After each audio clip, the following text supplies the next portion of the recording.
अस्सलाम वालेकुम दोस्तों, मैं हूं अमर भट्ट और ये है आपका अपना डिजिटल प्लेटफॉर्म आप डिजिटल। हर रोज की तरह एक बार फिर ताज़ा तरीन सियासी खबरों के साथ। आपने हमारा थंबनेल देखा, उसकी पहली लाइन थी कि नई नंगी वीडियो। नहायत अफसोस के साथ कहना पड़ रहा है कि पाकिस्तान की सियासत जिस गंदी डगर पर चल निकली है वो तो खैर अफसोसनाक है ही। उसकी हर पार्टी की जानिब से, हर तबके की जानिब से हौसला शिकनी करनी चाहिए और ऐसी बातों को गो के डिस्कस नहीं करना चाहिए, लेकिन चूंकि हमारी सियासत पर बराह रास्त असरअंदाज हो रही हैं तो मजबूरन हमें भी करना पड़ रहा है। और अच्छा, हमने एक और चीज देखी कि सोशल मीडिया पे जब हमने कहा लानत भेजिए, डिस्कस भी मत कीजिए, तो लोगों ने कहा कि नहीं, तुम लोग आजम सवाती का मुकदमा लड़ रहे थे तो इसका मुकदमा भी लड़ो, तो इसलिए भी हम बात करने पे मजबूर। बिल्कुल ऐसा ही है और हमने जो है हमने उसको कंडेम किया था, हम इसको भी कंडेम करते हैं। इस पे बात कर लेते हैं। तारिक साहब, आप इस बात को कंटिन्यू करें कि ये कैसा गंदा ट्रेंड चल निकला है और अब सियासतदान ही क्यों, एक सवाल उठता है अक्सर, इसका शिकार होते हैं। चाहे अब इसमें भी बात कर लेंगे कि ये असली है या नकली है, लेकिन पहले ये मतलब सियासतदान ही शिकार होते हैं। पतली गर्दन है, वो पतली गर्दन आसानी से हाथ में आ जाती है। वो हाथ जो गर्दन पे आना चाहता है, थामना चाहता है, उस हाथ में आ जाती है आसानी से। और सियासतदानों को सोचना चाहिए कि कब तक नंगे होते रहेंगे, ये सियासतदानों को भी सोचना चाहिए। और इसमें हमारे सियासतदानों ने भी एक किरदार अदा किया है, बहुत कुछ है बात करने को। उस किरदार में आप देखिए कि वो जो मोहतरमा बेनज़ीर भुट्टो शहीद की तस्वीर थी, वहां से काम शुरू हुआ था, बल्कि उससे पहले से शुरू हुआ है जी।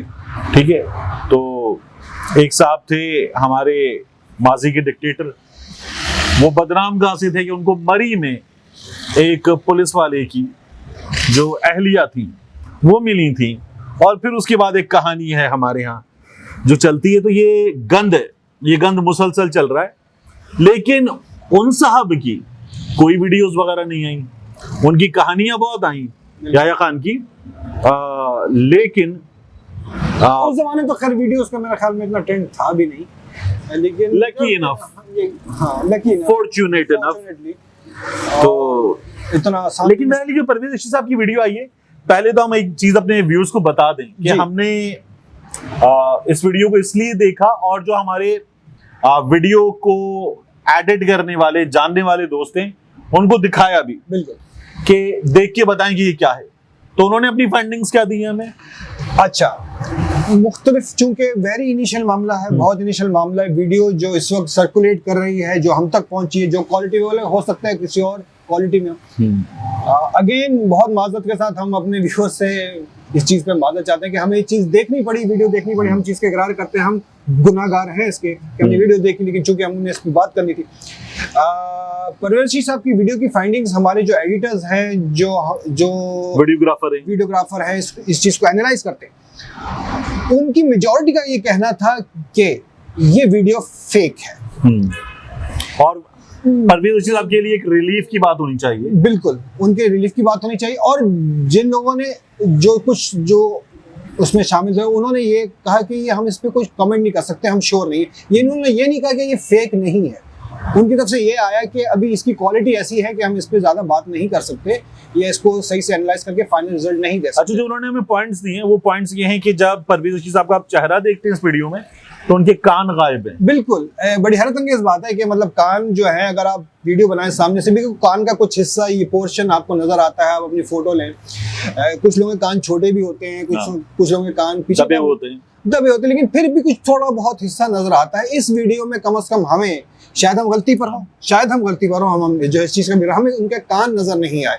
जो हमारे वीडियोग्राफर्स दोस्त हैं, एडिटर्स दोस्त हैं, चीज को एनालाइज करते हैं, उन्होंने भी इस चीज पे पॉइंट आउट किया। और एक जर्क है, एक जगह पे जर्क है। अगर आपके पास खुदा ना खास्ता ये वीडियो है और किसी ने देखी होगी, तो वो एक बहुत ही नाजुक लम्हे से पहले, जब सीन ऐसा लगता है कि सीन चेंज हुआ है एकदम से, एब्रप्ट जर्क इसको कहा जाता है हमारी वीडियो लैंग्वेज की जबान में, वीडियो की जबान में कहा जाता है जंप कहा जाता है इसको, कि एकदम से कोई चीज मौज़ाती तौर पे सीन चेंज हो जाए, जो कि होना चाहिए, जो कि कंटिन्यूटी वाली बात नहीं होती। खैर, दूसरी चीज ये है कि उनके चेहरे की एजेस, गर्दन की एजेस, चेहरे की एजेस बड़ी बेढंगी किस्म की एजेस हैं। ये गुमान ये भी हो सकता है कि वीडियो क्वालिटी की वजह से हो, लेकिन एक चीज अगर तसलसल से हो रही है तो अब ज्यादा मतलब फिर आपको सोचना पड़ता है कि ये ऐसा क्यों हो रहा है। सही, ठीक है। और उसके अलावा, इन तमाम चीजों के अलावा, अगर आपके पास ये वीडियो है तो डिलीट मारिए। घर में कोई बच्चा कोई हाथ में फोन आ जाए देख लेगा, लानत भेजें, डिस्कस मत करें।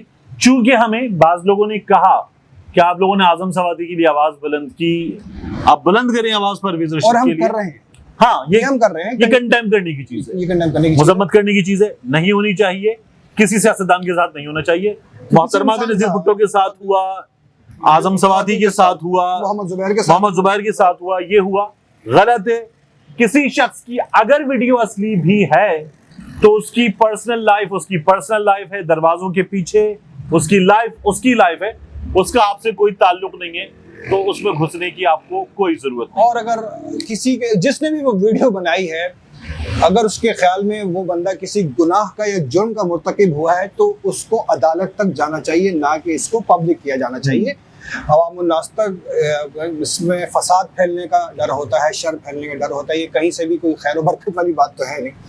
खैर बहरहाल इसको मेरे ख्याल में हम इसको इससे ज़्यादा डिस्कस नहीं करेंगे, क्योंकि अभी तक Tariq, correct me if I am wrong, Parvez Rashid साहब ने अब तक कोई इस पे कमेंट नहीं किया। बेहतरीन काम किया उन्होंने। तो देखें, परवेज रशीद साहब की इस वीडियो पर उन्होंने कोई कमेंट नहीं किया, बेहतरीन काम किया। आजम सवाती साहब की जो वीडियो थी उस पर बोलना इसलिए जरूरी था कि उसमें उनके घर की खातून, उनकी इज्जत, उनकी अहलिया, उनको भी निशाना बनाया गया था। आजम सवाती साहब रोए थे आकर, और पूरी कौम ने उनका साथ दिया। Wonderful thing. और यही जो साथ देने का नुक्ता है, ये हमारी इस वीडियो का दूसरे पॉइंट तक हमें ले जाता है, क्योंकि इस मामले पर बात करते हुए मुस्तफा नवाज खोखर साहब ने कहा था कि हमारी एजेंसियां इस हद तक बेगैरत हो गई हैं। अब ये जो जुमला था बेगैरत हो गई हैं, ये जुमला जो है वो मुस्तफा नवाज खोखर का हमारी एजेंसियों के बारे में उनकी पार्टी के बड़ों को पसंद नहीं आया, बुरा लगा है। और कहा ये जाता है, इनिशियल स्टोरी तो बहरहाल ये थी कि बिलावल भुट्टो जरदारी और आसिफ जरदारी का पैगाम पहुंचाया गया कि हम आपसे नाखुश हैं, आप अपनी इस्तीफा दे दें, we don't want you any more on that seat senator. अच्छा, मुस्तफा नवाज खोखर ने उसके जवाब में क्या किया, उन्होंने भी किसी पार्टी के उसको तनकीद का निशाना नहीं बनाया। उन्होंने कहा thanks for giving me a chance. बिल्कुल ठीक है, गुड नोट पे एंड किया उन्होंने। और हो सकता है कि वो आगे जाके दोबारा इस वजह से एक बार फिर उनको, और उन्होंने पिछले वजह से मुझे स्टांस लिया है, ब्रेव स्टांस और प्रिंसिपल्स पर है, तो इसको अप्रिशिएट करने की चीज है। We need more such brave young politicians जो आए और सही चीज पर डट के खड़े हों, चाहे वो ओपोनेंट जमात की क्यों ना हो। बिल्कुल। अच्छा, ये मेरे ख्याल में, अगर आप मुझे करेक्ट कर सकते हैं, कि बहुत सारी जमातों में शायद पीपल्स पार्टी और वाहिद जमात है जो इस तरह का स्टैंड ले भी लेती है। अच्छा, मुझे एक और चीज लगती है, फवाद चौधरी साहब के बारे में आमतौर पर हम कहते हैं ना कि बहुत ज्यादा आउटस्पोकन है, धड़ल्ले से बोल जाते हैं। फवाद चौधरी साहब ने कुछ अर्सा पहले कुछ बहुत ज्यादा शिद्दत पसंदी पर अपनी बयानात आए, तो फवाद चौधरी साहब ने कहा जिना कि पाकिस्तान में इसकी गुंजाइश नहीं है। हालांकि उनकी अपनी जमात को सपोर्ट करते हुए भी कुछ ऐसे बयान आता है। तो फवाद चौधरी साहब में मुझे ये चीज अच्छी लगती है, एक एंटी एस्टैब्लिशमेंट स्टांस बड़ा खुल के लिया, दूसरा शिद्दत पसंदी पे स्टांस बड़ा खुल के लिया, क्लियर लिया। अपनी पार्टी के लोगों को जब उन्होंने कुछ इस तरह की बातें की तो उन्होंने कहा नहीं जी, ये बकवास नहीं चलेगी। तो ये फवाद चौधरी की भी अप्रिशिएट करने की चीज है। दूसरा, फवाद चौधरी, मुस्तफा नवाज खोखर और डॉक्टर मुसद्दिक मलिक, इन तीनों ने न्यो न्यूज पर एक शो भी साथ मिलके किया है, जिसमें तीनों अपने व्यूज देते थे, एनालिसिस देते थे और एक डिबेट होती थी। तो तीनों में शायद ये जो है ना इस चीज पर इत्तेफाक होना, आजम सवादी के मामले पर तीनों का मौक़िफ़ भी एक जैसा है, तो ये शायद इत्तेफाक होना और तीनों का एक जितना एनलाइटेंड होना, ये एक अच्छी चीज है, अप्रिशिएट करने की चीज है। चलें, shall we come back? Mustafa Nawaz Khokhar, हुआ क्या है? मुस्तफा नवाज खोखर ने एक तो ये बताया कि उनको पार्टी में किसी सीनियर ने ये कहा, जिसका उन्होंने नाम नहीं लिया, मैसेंजर, के इस्तीफा दे दें। अब इसको जब थोड़ा सा चेक किया है तो ये पार्टी से गैर सियासी बड़ों ने कहा है कि ये क्या हुआ है, ये बेगैरत का लफ्ज इस्तेमाल कर गए हैं और आप लोग खामोश हैं। तो उस पर फिर पार्टी ने कहा कि ठीक है, पार्टी ने उस प्रेशर को एब्जॉर्ब नहीं किया, पार्टी ने उस प्रेशर के आगे गिव अप किया है। गैरत दिखा दी पार्टी ने, यानी गैरत की जगह पार्टी ने गैरत दिखा दी। और पार्टी ने मुस्तफा नवाज खोकर को कहा है, वो राहुल गांधी का एक हाँ वो क्लिप है, वो मीम है, टाटा गुड बाय, तो वो टाटा गुड बाय हो गया। टाटा। अब ये जो देखिए ना, प्रिंसिपल्स पर खड़े होने वाले, बाहर से पढ़ के आने वाले नौजवान सियासतदान बिलावल भुट्टो जरदारी को हमारे तमाम लिबरल बड़ा अप्रिशिएट करते, कहाँ है वो? अब मुस्तफा नवाज खोखर से जरदारी साहब ने एंटी एस्टैब्लिशमेंट जमात, लेफ्ट की जमात, लिबरल जमात, उन्होंने इस्तीफा लिया है, ठीक है? तो ये नहीं होना चाहिए था।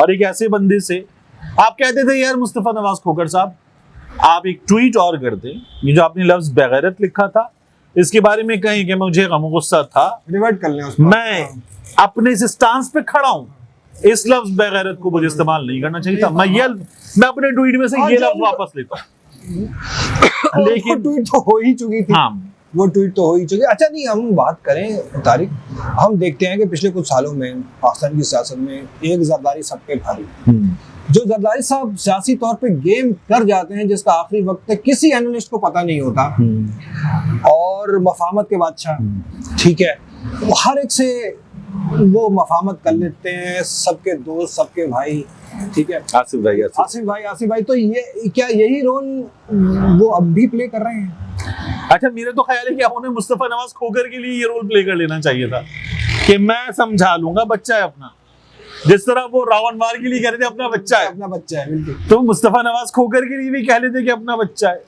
ये तो पढ़ा लिखा बच्चा है, वकील है, एनलाइटेंड है, मॉडरेट है, प्रिंसिपल्स पे खड़ा होने वाला है, सेनेटर है, तो कह देते अपना बच्चा है। लेकिन मेरा ख्याल है कि प्रेशर बहुत ज्यादा था, जरदारी साहब ने मुस्तफा नवाज खोखर की ईंट से ईंट बजा दी, जो उन्हें कहीं और बजा दी थी वो उन्होंने यहाँ बजा दी। चले, इमरान खान साहब ने एक और काम किया आज, मैं उसी तरफ आ रहा था, ठहर जाए, मैं एक और तरफ आ रहा था। एक मेरा बड़ा ही तनकीदी सवाल है इमरान खान साहब के हवाले से। आज उन्होंने TRT वर्ल्ड को इंटरव्यू दिया है, जिसका एक क्लिप जो है बहुत गर्दिश कर रहा है और उसमें तनकीद भी की जा रही है, और मुझे ये क्लिप देख के बहुत हैरत हुई है। उसमें खान साहब का स्टैंड देखकर या उनका जवाब देखकर, जो एंकर थी, सवाल पूछने वाली होस्ट थी, उसने सवाल पूछा कि इमरान खान साहब, ऐसा लग रहा है कि कई दिहाइयों बाद आप ऐसे सियासतदान के तौर पे सामने आए हैं जो इस्टेब्लिशमेंट को या फौज को सियासत से निकालना चाहते हैं, और आपने एक स्टैंड दिया हुआ है और बड़ा नहीं। तो ये बताएं कि क्या आप फौज को सियासत से निकालना चाहते हैं या आप अपनी सियासत में फौज की हिमायत चाहते हैं, या फौज की हिमायत अपनी तरफ चाहते हैं? उनका सवाल ये था, मैंने इंग्लिश में उसको उर्दू में किया तर्जुमा है, जिस पे खान साहब का जवाब ये था, थोड़ा सा झिझकते हुए, थोड़ा सा उन्होंने सवाल को समझा जाना और फिर जवाब दिया कि अपने मखसूस अंदाज में, कि मैं आपको बताऊं कि मैं वो शख्स था जो न्यूट्रल अंपायर्स जिसने क्रिकेट में मुतारिफ करवाए, तो मैं अभी, मेरा सिर्फ मकसद ये है कि पाकिस्तान जिस सूरत हाल से दो चार है, उन्होंने लफ्ज यूज किया पॉइंट मार का, कि जिस सूरत हाल से, जो सूरत हाल का शिकार है, उससे मैं पाकिस्तान को निकालना चाहता हूँ, वो सवाल को साइड करा है। अच्छा, क्या यहाँ उनको स्टैंड ले लेना चाहिए था कि नहीं भाई ऐसा नहीं, ऐसा मैं, उन्होंने सवाल वो नजरअंदाज कर गए सवाल को, या उसका सवाल का जवाब देना उन्होंने मुनासिब नहीं समझा फौज के हवाले से? अच्छा, मैं इसको एक बहुत ही इसको अप्रिशिएट करता हूँ कि जो भी इंटरनेशनल मीडिया हो, इंटरनेशनल पावर हो, उनके सामने हमें अपनी एस्टेब्लिशमेंट से अगर कोई इख्तलाफ आते हैं, फौज से इख्तलाफ आते हैं, वो सामने नहीं रखने चाहिए खुल के, इसलिए ये हमारी कमजोरी है। अच्छा, एक बयान और चल रहा है उनका सोशल मीडिया पर कि घर का मसला है, घर में हल कर लेंगे। बिल्कुल वही बात ना। हाँ, तो वो एक तो ये अच्छी बात है कि घर का मसला है, घर में हल कर लेंगे, आपकी बात का जवाब है। दूसरा, खान साहब ये जो हकीकी आज़ादी मार्च लेकर चल रहे हैं, इसमें अयाज अमीर साहब ने एक तकरीर की थी इस्लामाबाद में, तो उन्होंने कहा था वो आप बहुत दूर चले गए, तो यही है मसला, यही है। तो लोग जो है वो ये कह रहे हैं, और पाकिस्तान तहरीक इंसाफ भी अब कह रही है, वो ये कह रहे हैं कि हम एक FIR है, वो FIR ही नहीं करवा पा रहे। तो अब सुप्रीम कोर्ट में रिपोर्ट भी आ गई, उसकी जमा हो गई कि जी FIR जमा कर दी, आमिर शहजाद साहब हैं उनकी मुद्दत में, तो सुप्रीम कोर्ट में जमा भी हो गई है। अब मेरा ये ख्याल है कि जो हकीकी आज़ादी मार्च है वहां पर जवाब मौजूद है। अब मल्टीपल इंटरव्यूज, मल्टीपल जवाब, लेकिन हकीकी आजादी मार्च में जवाब मौजूद है और वो जवाब ये भी चाहिए। हो सकता है खान साहब अभी अपने कार्ड्स शो नहीं करना चाह रहे हो, ये भी मुमकिन है, कोई स्टैंड की बात कर। मेरा ये ख्याल है कि खान साहब जो हैं वो इस वक्त इस जगह पहुंच चुके हैं, कार्ड्स शो ने, गड्डी पूरी नहीं हाथ में।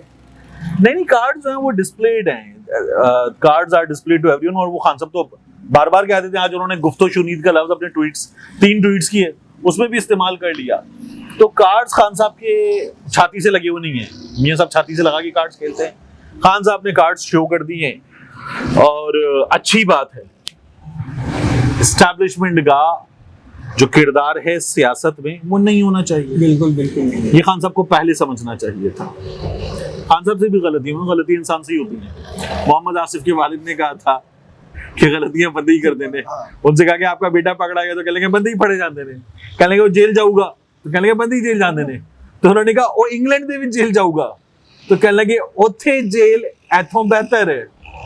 तो गलती इंसान से होती है, खान साहब से भी अगर गलतियां हुई हैं तो हमारे दोस्त अहमद दुरानी साहब, उन्होंने बड़े क्रिटिकल हैं खान साहब पे। उन्होंने ट्वीट करके कहा है कि जो खान साहब को लोग याद दिला रहे हैं ना कि आप तो कहते थे कि मैं एजेंसी से फोन करके बंदे असेंबली में बुलवाता था, मैं अब अगर आप कह रहे हैं आज एस्टैब्लिशमेंट का जीरो किरदार, तो नहीं खान साहब आप झूठ बोल रहे हैं। तो उन्होंने कहा इसको छोड़ दीजिए, बंदा घर वापस आ जाता है ना तो फिर उसे भूला नहीं कहते। तो अब अगर वो एक जगह आ गए तो उस जगह को, उस चीज को अप्रिशिएट करें and let's move forward, allow Pakistan to move forward. और ये वो सियासत है जो हमें करनी, हमारे सियासतदानों को करनी चाहिए। मियां साहब ने अभी नारा लगाया था वोट को इज्जत दो, अभी, और जब मियां साहब ने वोट को इज्जत दो का नारा लगाया ना तो उसके बाद ख्वाजा आसिफ साहब से और बाकियों से लंदन में हलफ लिया और फिर लाइन लगा के जनरल बाजवा साहब को तौसीह का वोट दे दिया था। ये वो तमाम लोग हैं जिन्होंने कहा था जनरल बाजवा साहब हिसाब आपको देना है। सर वो वोट जो था उसमें पहला वाव नहीं था, वो बे था, तो वो वोट को इज्जत दो था, तो वो शायद गलती से कहीं हो गया। मुझे तो लगता है अब ये पूरी जमात बॉट हो चुकी है, बॉट हो चुकी तो ये कह रहे हैं बॉट को इज्जत दो, लेकिन बॉट को कोई इज्जत नहीं देता। बॉट को लोग चार्जिंग देते हैं और कहते हैं डू इट, तो वो वाला काम है। तो जिस तरह तहरीक आदम एतमाद भी आई थी और आप कह रहे हैं कि उस वक्त भी कार्ड शोन थे भाई, तो वो शो किए हुए कार्ड्स काम नहीं आए, और जो नादीदा कार्ड थे, पीछे कार्ड थे, वो काम कर गए। जिसके बाद पार्लियामेंट में जीए भुट्टो का नारा लगा, जीए भुट्टो का भी नारा लगा था। देखिए उसके बाद तो एक नारा लगा था पार्लियामेंट में, वेलकम बैक टू पुराना पाकिस्तान। अब वो जो पुराना पाकिस्तान है, लोग उसमें घी की कीमत, चीनी की कीमत, आटे की कीमत, बिजली की कीमत, पेट्रोल की कीमत को रो रहे हैं और कह रहे हैं गिव अस बैक नया पाकिस्तान। तो ये हो रहा है इस वक्त। सर लाइफस्टाइल हाई कर दिया ना, रेस कर दिया अब आपका लाइफस्टाइल। अब आप क्या चाह रहे हैं, मतलब आपको फ्रांस के इटली के मुकाबले में लाके खड़ा कर दिया, तो आप मतलब ये हमारा अलमिया है, ये हमारा अलमिया है। आवाम को साहब ऐथे बैक ना लोकी ਤੁਹਾਨੂੰ ਉੱਥੇ ਬੈ ਕੇ ਗਾਲਾਂ ਕੱਢ ਰਹੇ ਨੇ, मैं ਇੱਥੇ ਬੈ ਕੇ ਤੁਹਾਨੂੰ ਗਾਲਾਂ नहीं ਕੱਢ सकता, बस ਇਹ मजबूरी है। आई एम सॉरी, मुझे इस तरह के संजीदा मामलात में थोड़ा सा आपको तंग करना जो अच्छा लगता है, क्योंकि मुझे पता है कुछ मामले में आप भी खामोश हो जाते हैं, आप भी थोड़ा जवाब देने से गुरेज करते हैं। की करिए होने की करिए, तो नहीं, मेरा मकसद हरगिज आपकी दिल आजारी नहीं है, और अब तो बिल आजारी हो गई, ये बिल आजारी हो गई। खैर बहरहाल कल एक, जब तक शायद वीडियो तो आज हो गया होगा वो, तो बड़ा दिन है, 2 इवेंट्स, अल्लामा इकबाल साहब की एनिवर्सरी की छुट्टी बहाल हो गई अचानक। वो जो पीटीआई वाले बंद कर रहे हैं ना, तो उन्होंने कहा कि देखो कल जब हम छुट्टी कर देंगे तो लगेगा ही नहीं इन्होंने बंद किया है, वो लगेगा हमने बंद किया है। तो वो इन लोगों को भी घर पे बैठ के मैच देखने दो, हम भी मैच देखें, और उसके बाद कहीं लब पे आती है दुआ बन के तमन्ना मेरी, जिंदगी शमा की सूरत हो खुदाया मेरी। शमा कौन थी? मोमबत्ती। अच्छा मोमबत्ती, चलो माजरत, मैं आखिरी लफ्ज़ चला गया मैं, क्योंकि इकबाल साहब सूफी शायर थे। शमा कौन थी? तसव्वुफ है, शमा कौन थी? मोमबत्ती थी ना, मोमबत्ती थी। खैर बहरहाल चिरागों का दौर था, खैर उसके बाद चिरागों में रोशनी न रही। कोई बात नहीं, खैर यहीं पर हम रैप अप करते हैं थोड़ा सा, क्योंकि आज हमारा बड़ा ही नाजुक एक मौजूद था, तो हमने ज्यादा उसको उलझाने की कोशिश नहीं की। जो हालात, जो फैक्ट्स जिस तरह थे आपके सामने रखे, कुछ अपने पास से उसमें डालने की कोशिश नहीं की। ना हम कभी करते हैं, ना हम किसी का बयान, क्योंकि हम इस चीज को कंडेम करते हैं जिस तरह का ट्रेंड है।